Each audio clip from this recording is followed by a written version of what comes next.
Alright, so if you have extra slop in your steering wheel, take off your upper cover. You gotta take off your lower cover first if you have all your screws in the plastic shielding under below. There's 2 screws, and then there's 1 screw on the bottom side that's supposed to go right about here, I think. Holds the upper cover on. Otherwise you'll break off the upper cover. Now, there's this screw on the steering column. This is the pivoting section of your steering column, where it goes up and down on the shaft there. Sorry, it's jiggly. It's hard to move it one-handed. But there's a T25 Torx right there. You can tighten down. There's also a second one when you rotate the wheel the other way. You just tighten those down. I have the truck running so you can turn the wheel. But I had clunking in my steering wheel when I would do this. And it was all from right there. You could see that this collar right here was moving, but that shaft, that slotted shaft there or whatever, indented, wasn't moving hardly at all. But now, with those tightened down on both sides, it's tight, there's no rattling. So if you have a clunking in your steering column that you can hear it, it's up in this area, generalized area, check this, because this truck has 345,000 miles or so here, 346,000, and that was fairly loose. So I found a forum online. The pictures were outdated, so it wouldn't load any, and so now I know where to look, because I'll do it on my LB7 and Dad's LLY, because they both have a little bit of clunking in the wheel and a little bit extra slop. So now, you know, we've got this in the... This goes down to the gearbox all the way, so there might be component loose down there yet, because it's a redhead gearbox and it says it was double checked for slop.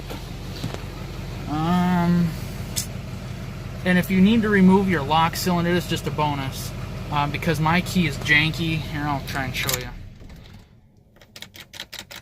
You gotta sit there and jiggle the key with like a special freaking jiggle to get it to come on. So I guess what you do is you disconnect both your batteries in a Duramax or one battery in your gasser, and then you'll turn the key to the crank position and stick a pick down in there, and that'll release and you'll be able to slide this out. Just for future reference, that's something I've got to replace. So, but yeah, that's what the truck says I've been getting. It's pretty close. This last tank I averaged about 18 miles to the gallon. This is pretty much my first tank of fuel I've averaged, as much as I can average. I also did a couple of upgrades here, or one upgrade, I guess. Got HomeLink installed. It works. I mean, the buttons work and light up like they should. You can see that light flashing. This console is out of an early 2000s, so these lights don't come on with the door like they're supposed to. So I soldered them so that way, because there's a third wire up there, a gray one. There's orange, black, and a gray, and that gray one turns on these lights, or supposed to. So I wired in these lights to that gray wire, and the orange one is 12 volt constant, which is something I'll have to wire this into. Right now I've got it turned wired in with the ignition. I like these lights as well, these little lights. So they only come on with the ignition. I'll turn them off so you can see. So when I turn the ignition fully off, they shut off. But they turn on an accessory. They're just tapped into the ignition fuse at the moment. So, and that won't come on unless the key is on. So as soon as I turn the key off.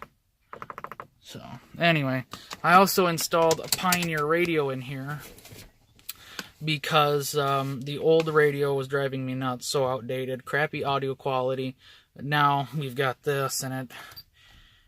But my main reason for replacing this was so that I could have my use of my buttons back, because that old radio did not have compatibility with the buttons. So now, I mean, the buttons work really good.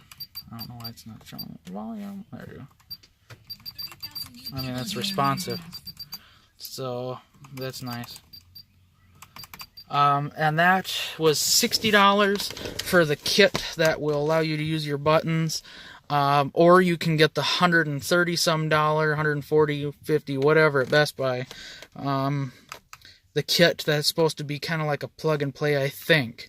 And it's supposed to allow you to maintain use of your OnStar, your dinger for the door, and for the audio controls, the speed adjustable volume. It's all supposed to maintain the factory vehicle features with an aftermarket radio. But I was going cheap. I said, you know, I just want the use of the buttons. OnStar's not activated. I don't use it, don't want it, whatever. I just want my buttons. So, cheaper alternative. This was $110 at Walmart. There's, oh, it's not the model. Where's the model? Barely readable.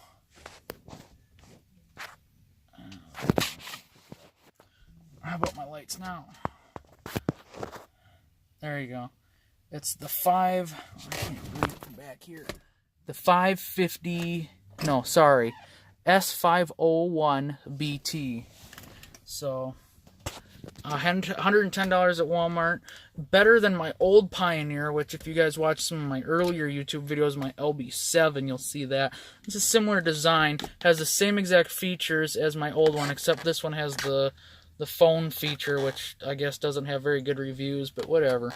I'm not using it for that. I wanted it for the Bluetooth, and because it allowed you to plug in the adapter for the system that allows you to maintain the factory buttons. So, if you're wondering what lights those are the Sylvania Zevo white LEDs, 194 or 164, something like that. They're pretty much the same bulbs, different resistance or whatever. Still haven't changed that out, and because I want to get a super high powered festoon bulb for that, because I've bought the Sylvania Zevo or regular Sylvania LEDs for that, and that's not even as close to as bright as that. So I want to buy a super high powered one for that, because I've tried 2 different ones and they have been quite dim compared to even that. So the factory bulb would be better, but I don't like the color of pea inside my lenses. So I was at the junkyard today and found that, and was like, I've been looking for one for this, and there she be, and it all works now. As soon as I turn that off, lights turn off because the door is open, and you know, whatever, turn that off, turn switch on, but I leave my door lights on. My window just about quit working on me today. I might even do it on video. It's on auto. Oh, it didn't make that funny noise it did last time. It made a little zzz noise, kind of. It was more of a clicky zzz noise. I don't even know how to describe it. No, it's not going to do it. Interesting. Yeah, anyway. Of course not, it's on video. Why would it do it? But, yeah, I wasn't responding for a good 5 minutes of me playing with the button. So, the key's off now, so. Oh, yeah, that'll about do it. Truck's really coming along, though. I just gotta throw it back together here quick. It was a T25, and then I used, what size? 13/16 wrench to help tighten those, because they're supposedly in there with thread lock or something, and you don't want to strip those out, because boy, you'll be in a world of hurt. But yeah, this guy here, this is the tilt. Oh, now it's a little stuck. Oh, there we go. So that activates that wherever my little trigger is here. This just pulls out, and he just pops in, pop out. So handy tips, whatever it's worth to you. But LB7 is in Minnesota at the moment. I already drove it out there last Saturday, the 3rd. The trailer sold as well to my buddy, so I drove that out there with the truck. So that's already out there. Oh, that's exciting. I don't know how my phone battery is doing though. It won't show me with recording. We got a couple upgrades. This is the Access Silverado. It's got a cool little pattern on it the whole way. I really like it. I also got a lock for this tailgate, as well as the assist strut. So, and there's a strap here, activates both sides, and then you just flip it up, which is still a little taut yet. So, and it's got a latch there, and a latch there. So, but yeah, definitely wanted to keep my stuff secure, so now I've got all this stuff. I've also got a few more upgrades coming I'm really excited about as well, including replacing this, because all the wires underneath the truck are just twisted together and then electrical taped, so they're corroded as all frick. And I grabbed my brake controller out of the other truck just so I wouldn't have to buy another one for, you know, save some money while moving. But when I plug in my brake controller, every once in a while it'll start saying that I've got a trailer connected, this, that, and the other, and start throwing voltage numbers out, like my brakes are activating for a trailer without me hitting the brakes. And supposedly I read somewhere that could be caused by corrosion, drawing a voltage, you know, fooling the thing. I also polished all my lights, so they're fairly clear. This one still has moisture. I wiped it out. There was no sealant underneath this rubber where the holes go through on any of them. I also put some sealant up in the screws, around the screw. I just put blobs of silicone and then stuck the screws in there, so they dried like that, so they should be pretty well sealed up, the holes and everything. But moisture still got in this one and that middle one, but they're fairly clear now, and they're sealed up, which is good because it freaking leaks in here. Went to the junkyard today and totally forgot to get a new seal, new window trim or whatever. That really bugs me. I forgot. I also have a couple of injectors, number 3 and number 7, that are starting to get higher numbers. The one night coolant temp was 186 degrees or 182, something like that. And I tested the balance rates, and it was, one of them got to 4.2. It was number 7. I was like, yeah, well, that's out of spec, plus or minus 4.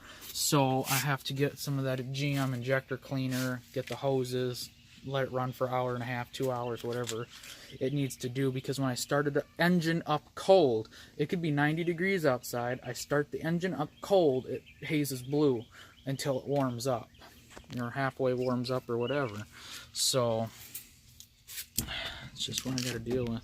Also went to Airway Auto in Battle Creek trying to find some new seats, because this, where you sit back here, it goes straight down to I mean, look, I'm 200 pounds, and there's not much padding there before it goes straight to something hard and my butt starts hurting. So before I go on a road trip, I want to get at least a new cushion or something. They didn't have any of these newer style seats. You know, the pattern is the newer style versus the Y shape or whatever other pattern it was. It was just lines in the front or whatever. And it would be all fine and dandy with those older style seats if it weren't for the window controls being different, because the mirror on the older style plugs into the door harness versus the mirrors on this truck that plug right into here, so on the bottom side of this. So and then the plugs for the window switches are completely different as well. I don't know if I'd be able to utilize the older window switches and door switches if I switched over the door harness. I never even thought about that. You know what? I might just have to do that. We'll see. We'll see, because they've got the only set of seats, leather, full power, heated seats they had were just as bad as this one was. It even had a puncture mark here with the where the side bolster went out, and it was poking you. Like, it was not any better. But, I mean, like, the cushion itself was better, but for frick's sakes. Because those $30 seats I put in my LB7, 12 hours I sat on that sucker. And it was the most comfortable ride I've had in that truck for a road trip. So, but minus that seal sticking out. I'm sorry. Hold on. Let me clean the lens quick. Nope, still a glare. Anyway, it cleans up good. And granted, this is at nighttime. You can't see any of the swirls or imperfections in the paint. I did spray paint up here because it had a bunch of white paint missing and whatnot.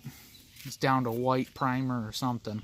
So I spray painted that, and that doesn't look too frickin' bad. I mean, from a distance, you're just like, oh yeah, it looks like a normal truck. It doesn't look like some botched up pile of crap box on here, which it is.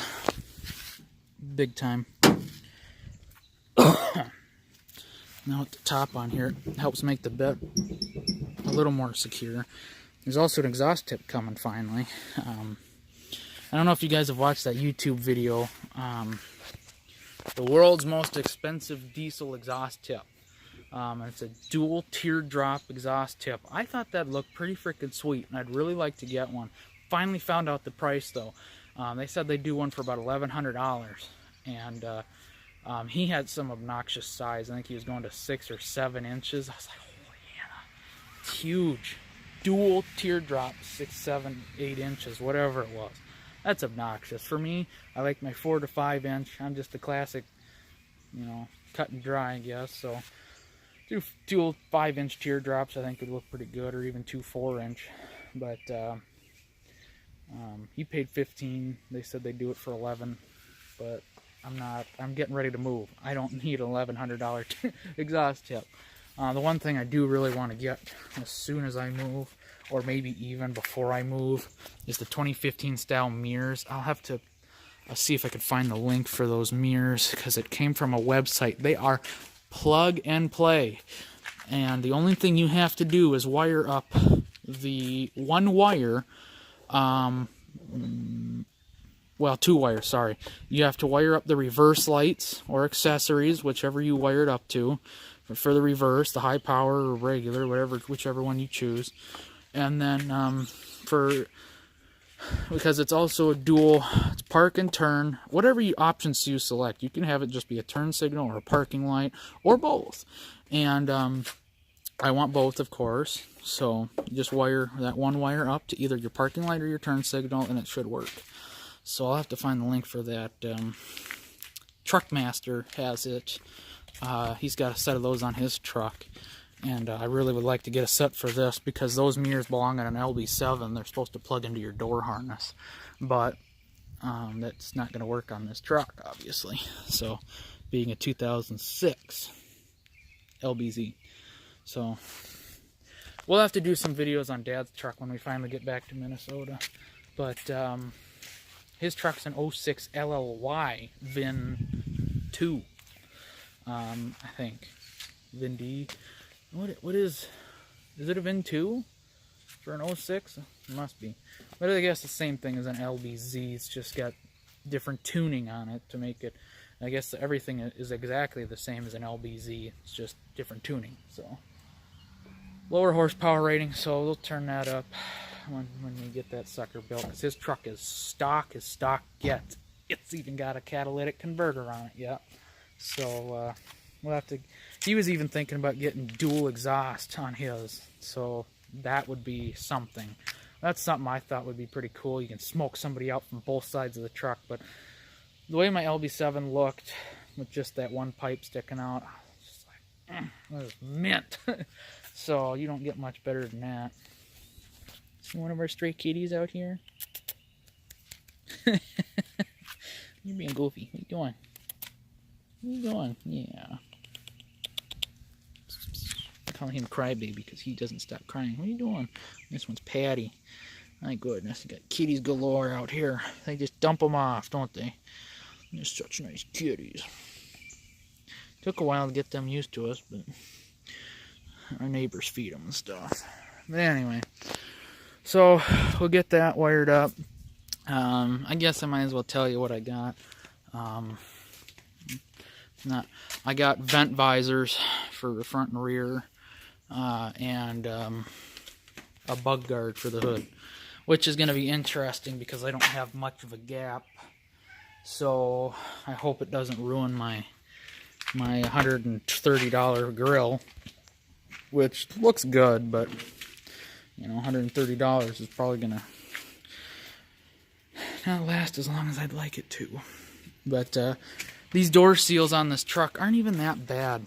It really bums me out. They aren't that bad. They're plump and everything. Let's see if the door's up. It should be. I don't know if you'll be able to see. It's getting pretty dark out now. But they're pretty plump. They got plenty of life in them. But for some reason, when you go through a car wash, it drips right from that seal. So it's like this upper seal with the little water tray does absolutely nothing. So water gets through like crazy. So that's where a bunch of my water comes from when it rains. The truck's got 346,000 miles. What do you expect? It's got some kinks and whatnot. But, I mean, this is just a little update on my build.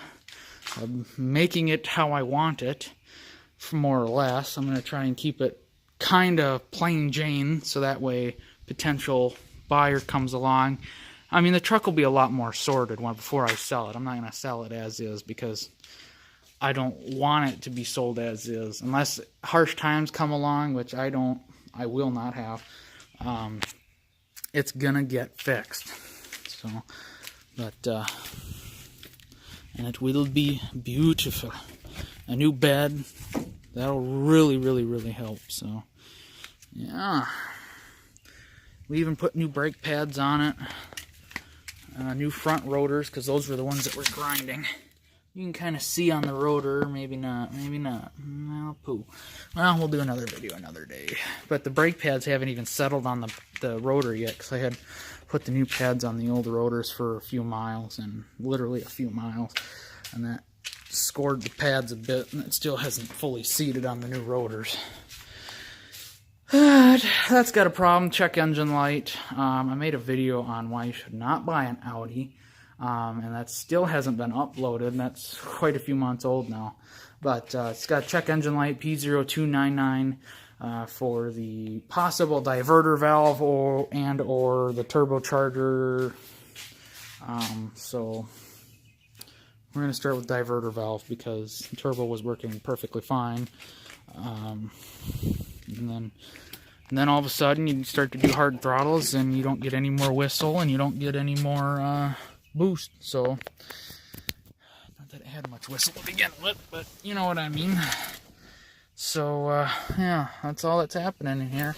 I bought some spray paint, and Dingleberry Me didn't look to make sure that it was for plastic. It's for vinyl and leather. So, the texture is oh so perfect, which my camera is probably not even picking up. It's kind of crackly looking, especially down here. It looks like shite. So, pocked up, bubbled up.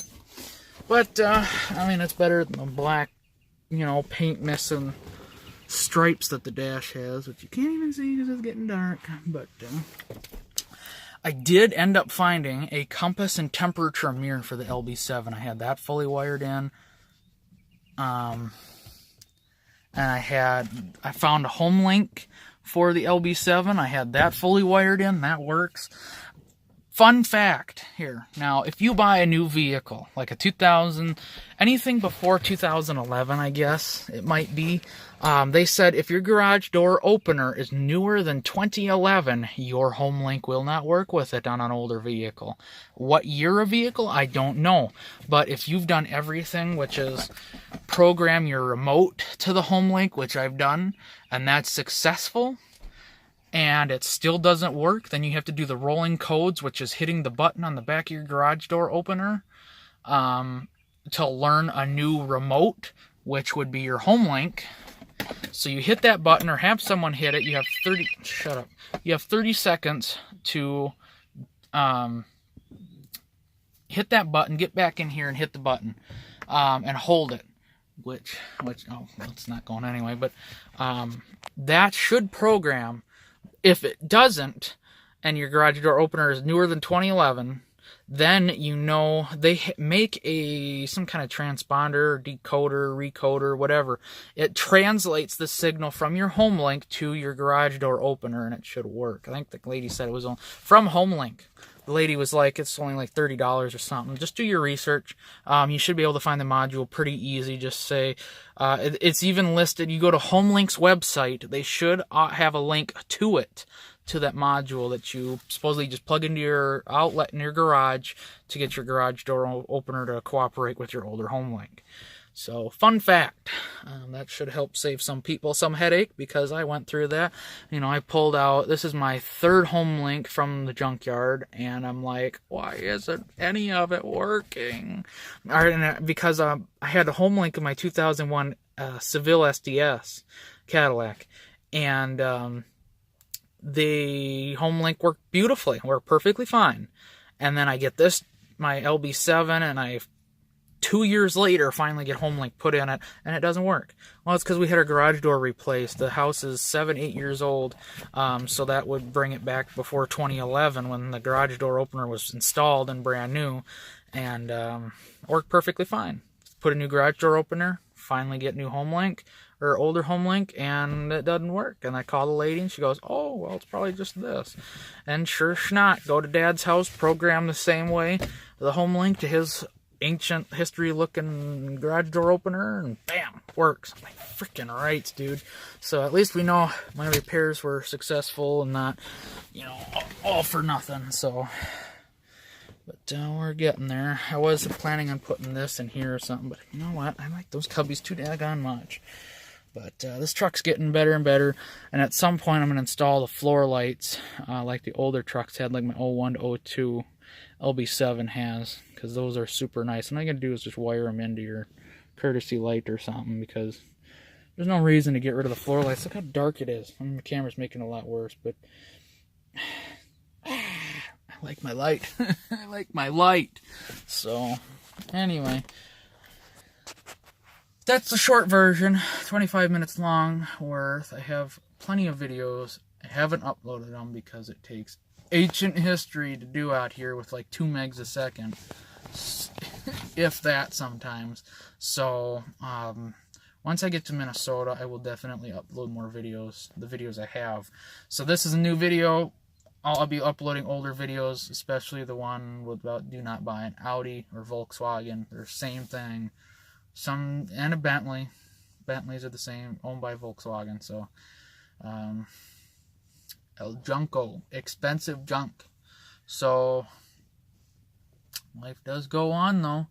So it's, yeah.